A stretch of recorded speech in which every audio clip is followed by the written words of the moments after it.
This week on Arizona Illustrated, a collection of uplifting and inspiring characters, starting with Scott and Abbie. And she looks at you and it's that unconditional love. Meet the woman behind the popular social media game, Find That Lizard. There's a lizard, I promise you, it's a lizard on the tree. Look at him, he's just a cutie. We'll introduce you to one of the first female wildland firefighters. I was the only woman, so I found out there was going to be another challenge. The men didn't want me here. I had to figure out how to hold my own. And an indigenous powwow without gender categories, celebrating Two Spirit people. Back in the 80s and 90s, we didn't come out. If this Two Spirit Powwow was here and there was any type of visibility for anybody Two Spirit, transgender, or gay, it would have made my life so much easier growing up.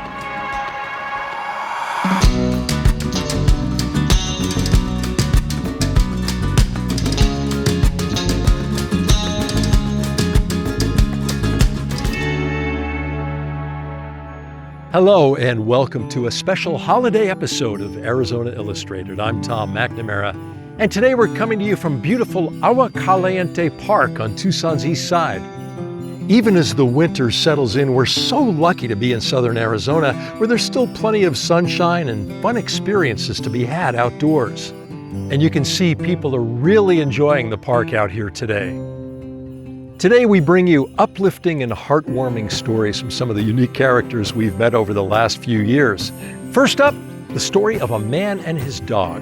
When Scott Whitley first met Abbie, a semi-misbehaved stray wandering in traffic, well, his life changed forever. Abbie, sit, lay down, stay, be quiet. Be quiet. No. She flunked out of dog obedience school.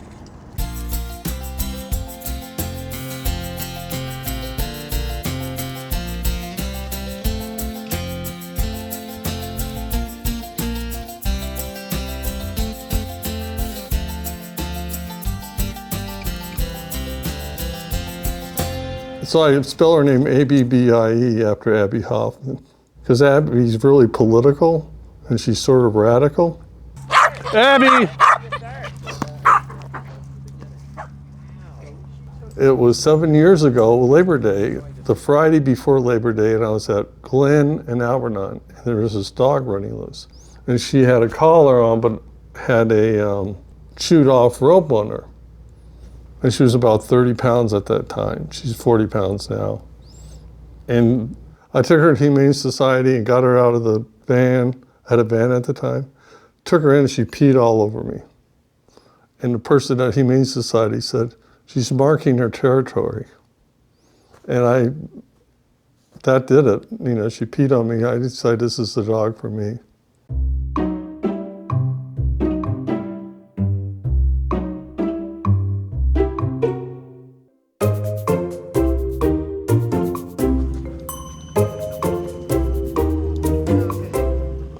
Here's one your size.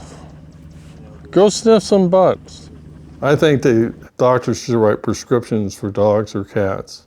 With mental illness, people get so wound up and talk about their illnesses and how many they have and all the acronyms. And you go to a dog park, you don't talk about mental illness. You talk about dogs, which is healthy. And I've never disclosed to anybody there that had mental illness because it doesn't matter. My name's Scott Whitley. I've lived with manic depressive illness diagnosed since 1989.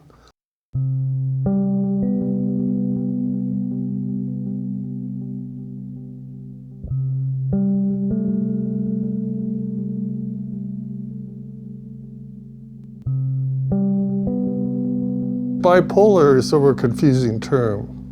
It could be a sexually liberated polar bear. I just prefer manic depressive illness because that's what it is. I've lost relationships, I've lost jobs, I've lost friends, I've lost periods of my life. I've been Scott's friend for Oh, it's over 10 years now. He's really great, and it's a great friendship that we have. It's usually once a week. We meet for breakfast, and then we either do a long walk or we head for the dog park. The dog park is always a lot of fun.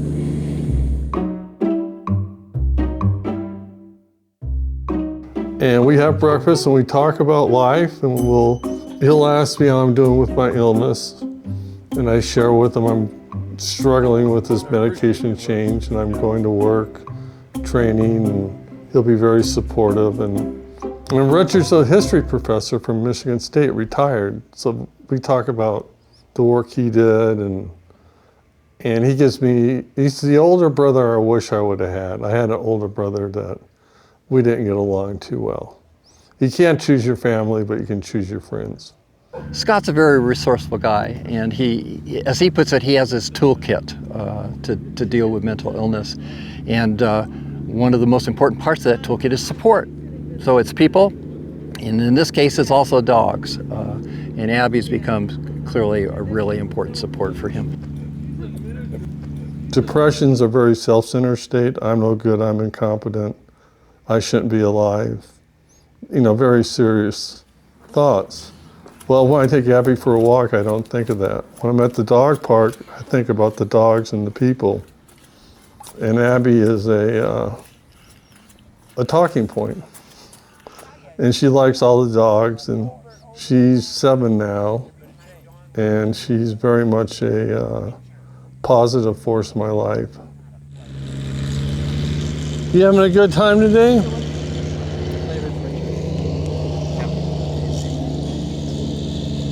You like your ears rubbed, don't you? I had a cat for 22 years, and he was special. His name was How Weird, because he was really weird. He was a Tibetan Buddhist. And he passed on, and he sent me an email. He was in Kathmandu saying it was okay to get a dog. So I got Abbie a year and a half after How Weird passed on. Right, Abbie? And we've been friends ever since. As long as you get treats. And she looks at you, and it's that unconditional love which you don't give yourself when you're depressed. You don't feel you're deserving.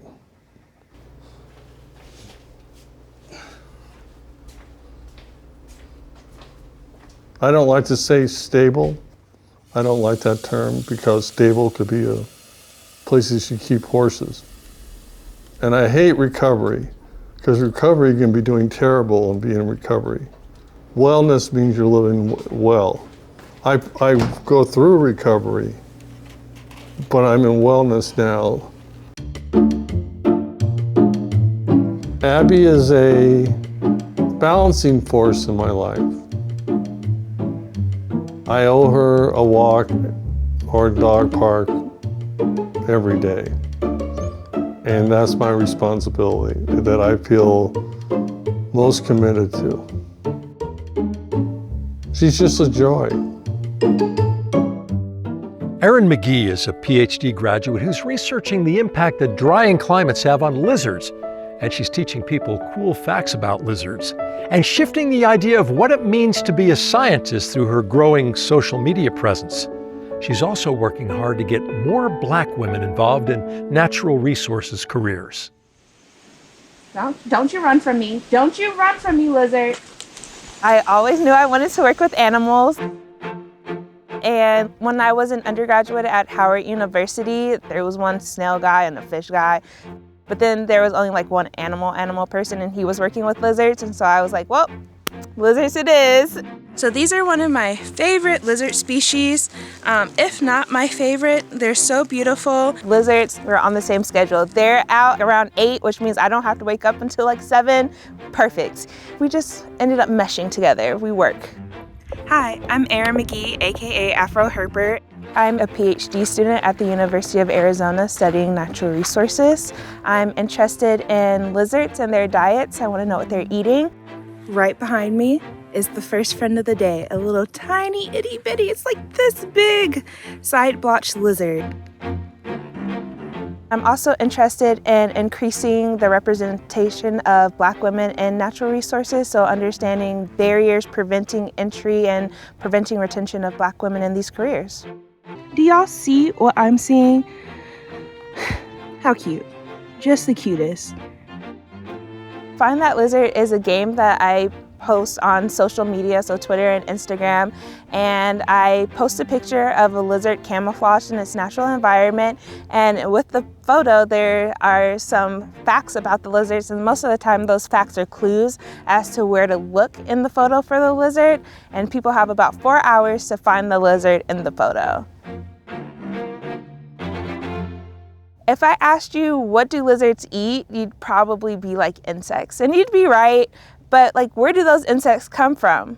For the most part, we don't know. So I wanted to know, are the lizards eating insects that are completely terrestrial, or are they eating aquatic insects, so insects that spend their larval stage in water and then emerge into the terrestrial landscape, and then potentially becoming food for other species, bats, birds, and then of course lizards, because no one has really looked at that. And then here in the Southwest, where we're experiencing a lot of drought, a lot of stream drying, if there's no place for these insects to lay their eggs and live out the first part of their life stage, they can never become adults and enter the terrestrial world, which means that the lizards might not have enough food to eat. People think of lizards and they think of desert, they think of creatures that can, survive extreme temperatures, and that's all true, but even with lizards, they have a heat threshold. So if it gets too hot and they're not able to properly bring their body temperatures back down, they're gonna overheat and die. So you will see like lizard populations moving up in elevation, which means that species are getting pushed off the top of the mountain because they have nowhere else to go. As a kid, I was the weirdo in the family. I was like very into my books. I was just like, well, don't talk to me. I'm going to my room, closing the door, and I'm reading this book, and I'm reading it until tomorrow. So please do not disturb. When I was growing up, I never thought that I could be a scientist in the way that I am now. Like when you think of a scientist, you kind of think of, like I would think of like an old white man in like the tweed jacket with the elbow patches and like a white lab coat, but there's so many different definitions to what a scientist is and what a scientist can look like and the type of science that a scientist does. And so I kind of want to open the doors to like show there's so many possibilities besides, what we're just shown in TV, because it's not really representative to the reality of what a scientist is or looks like. I brought with me today my prop lizard so that I can show you guys how I lasso a lizard. So a lasso consists of a fishing pole or some kind of stick that you can hang a line off of, and at the end of the line there is a slip knot, and the slip knot is what you want to get over the lizard's head. Think of like if there was a hybrid sport between like lassoing cows and going fishing. And then I try to get the lasso over the lizard's head. It can be a bit challenging because the further away the line gets from you, the harder it becomes to see. But then once it's over the head, I have the lizard. And then once you catch it, you always want to give it some support. You don't want to let it just dangle. Y'all, right behind me, right there, there's a lizard. I promise you, it's a lizard on the tree. I was skeptical at first myself. I was walking and I was like, what is that?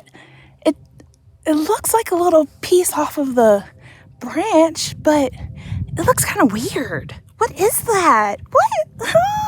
And then it moved and I was like, oh, that is a lizard. And I was like, okay, I need to get a picture for everybody for Find That Lizard.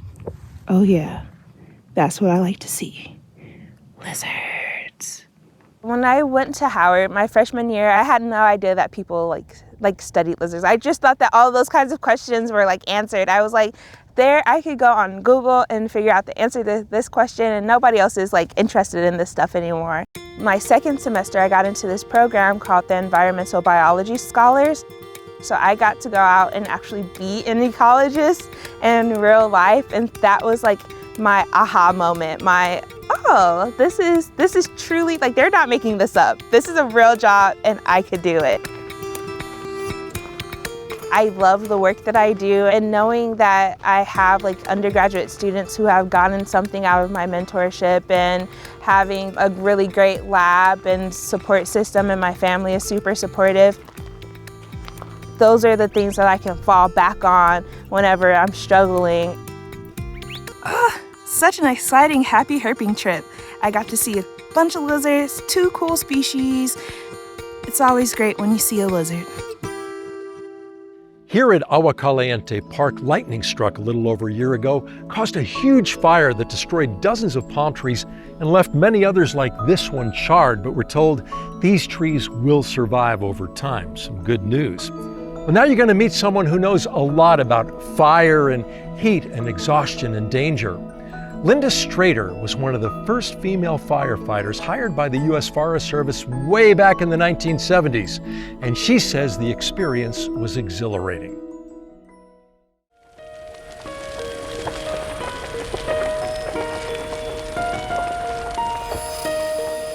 So we are at Florence Station, which back in my day was Florida Ranger Station, and this area is near and dear to my heart. When I was 20 years old, I decided I wanted to be a firefighter, and I accepted a position here at Florida Center. And I remember the day that my supervisor brought me up to work and live here. We were driving up the road, and I'm looking around me, and I'm seeing these majestic oak trees and sycamores and a creek and all these beautiful buildings nestled into this canyon. And I'm thinking, oh my goodness, I just lucked out big time. I get to live and work in this place. I was just amazed at how gorgeous this place was. I knew the work was going to be hard, and I knew that I was going to be facing the biggest challenge, I thought, was firefighting. But that wasn't the biggest challenge. I was the only woman, so I found out there was going to be another challenge. The men didn't want me here. So I had to figure out how to hold my own, both work-wise and social-wise, of where I stood with the crew. And I had to prove that, yeah, I belong here just as much as you do, and I did. Back in 1976 was my first summer as a firefighter, and our second fire call was out here in Box Canyon in the Santa Rita Mountains, and we got the call thinking that we would be able to drive to it with the tanker. So we came out here, a narrow winding mountain road with 200-gallon tanker, and got to the site and realized we were going to have to hike in. I mean, it was really a tough hike up there. The fire was moving away from us while we were building line, and it turned around and came toward us. So the only escape route that we had was to run into the black, which is where the fire already burned, because obviously if the vegetation is already burned, it won't reburn there. So we ran into the black, but we were encased in smoke, choking smoke, and just lost track of each other there for a few seconds. So that was a little nerve-wracking, and I don't think I've ever run so fast in my life. A 3-foot tall clump of grass can have flames easily 8 to 10 feet tall. And when that's coming at you like a wall of flame, that's something to see, I'll tell you. I've almost been hit by slurry, which can kill you, and that stuff it's just water, but boy, when that stuff comes out of the bottom of the plane and you get the big slug of that on your head, and you can break your neck. I've been a little too close to a tree struck by lightning. That was pretty amazing, and to go back and find the tree in pieces everywhere, and it's just like, oh my goodness. And in the 7 years that I did this, I guess I'm really lucky that nobody was ever seriously injured or died.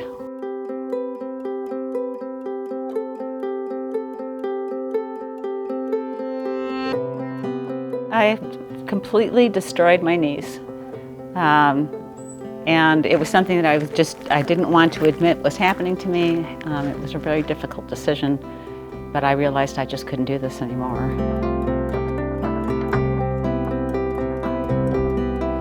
I've had an awful lot of surgery. I had to start my whole life all over again. It was tough because I like my current career, but I really loved my job then. And when people would say, well, you're a woman, how in the world can you do this? And I tell them, well, I do. And even that felt good. You know, it's like, I can do anything I want to do. It fed something in me that nothing else ever had. So, you know, I never was out to prove anything to anybody, not even to myself. I knew I could do it, and I just really enjoyed the satisfaction of a job well done and being outdoors. And, you know, I got paid to go hiking. I thought that was the most amazing thing.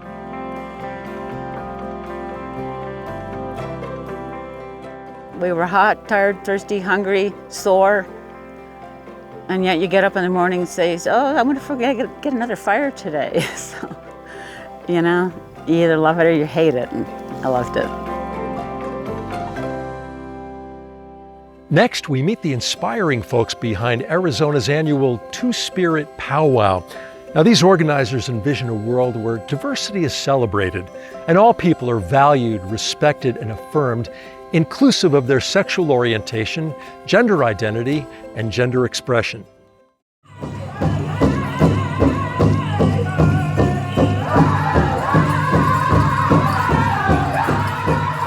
A powwow is basically a social gathering. We come and dance, show our regalia, show our beauty, and dance to wonderful music that has meaning, has spiritual meaning. Almost like a blessing.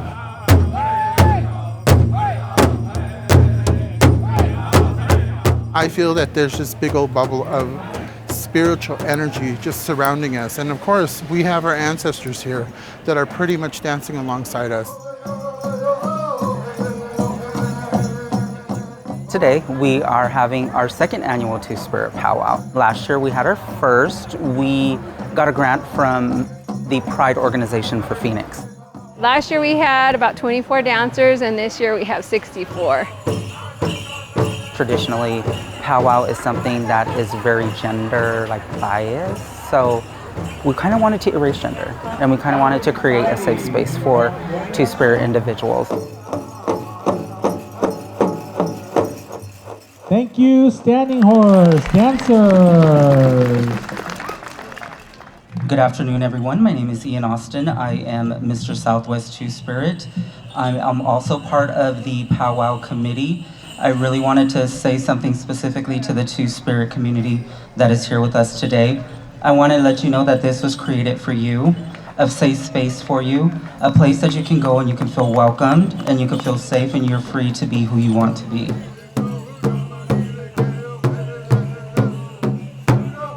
The phrase Two-Spirit, that was coined back in 1990, so it's a relatively new term. And it was from elders within the community that were at a powwow, and the powwow didn't have a dance for them. It's someone who is able to help wherever needed in a village or community. So, but they were also someone who just feels that they are both men and women together. Good evening, ladies and gentlemen. My name is Tay Titla. I'm your current reigning Miss Supreme Pride 2020 and your current reigning Miss Apache Diva forever. It really depends on where you hear it and who tells you about it. I heard the traditional term from my tribe. My grandpa used to call me it when I was younger. It's not derogatory, but I didn't know what it was growing up. I didn't know that he knew that I wasn't going to be the average child. My tribe, the Two-Spirit roles they had were taking items and information from the men to the women. So he would say, go tell this to that. We knew as Indigenous people there's more than a man and a woman. There's a third gender, there's a fourth gender in some tribes. I'm Navajo, and in the Navajo way, LGBT people had a place in our tribes. And because of colonization and religion, unfortunately, we lost those teachings. So my organization, Native PFLAG, we are bringing back those traditional teachings. Skitash, Manjagat Vanessa Losi, Ani Alkamar Atam, Good afternoon, my name is Vanessa Losi. I am the currently reigning Miss International Two Spirit. I just want to say that the first time I won a title, I was in boarding school. I was 14 years old, and things were so different back then. We used to have to lock ourselves in a room and hide and perform our pageant before the dorm attendants came in to check rooms. And so it's really something to see all of this happening and to be able to be here. I came from a really small town. We made fun of it, and it was bad. That was like the education that I got. Back in the 80s and 90s, we didn't come out. If this Two Spirit Powwow was here and there was any type of visibility for anybody Two Spirit, transgender, or gay, it would have made my life so much easier growing up. I found out my daughter was dating a girl, and I talked to her about it. I wasn't prepared for that discussion at all. That day that I found out, it ended in both of us crying. I didn't understand. That same day I asked my son, and at first he denied it, and then later he said, yeah, Mom, I'm gay too. And that was the beginning of my education. My daughter said some things to me I'll never forget. She says, Mom, why would I do this when I know society's gonna be against me? She also said she wasn't going to tell me until she got to college because she didn't want to be a disappointment. And that's really hard for me to even think about that to the day because she's amazing. And I realized that I hadn't made a safe space in my own family, my own home for her to be who she is. And so when I started learning more about the community and all the challenges and all the things that are against the community, I said, I gotta do something. I have to do something.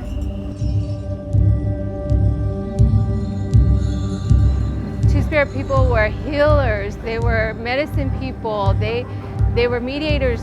They were part of our culture. They have been for years and years. We have to bring that back because there should be no shame in being LGBT or Two Spirit. There should be no shame in that.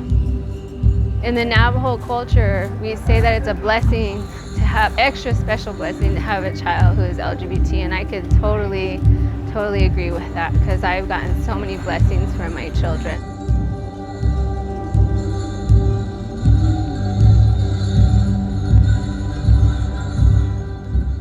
Thank you for joining us here on Arizona Illustrated. I'm Tom McNamara. Happy holidays, and we'll see you with all new episodes in the new year.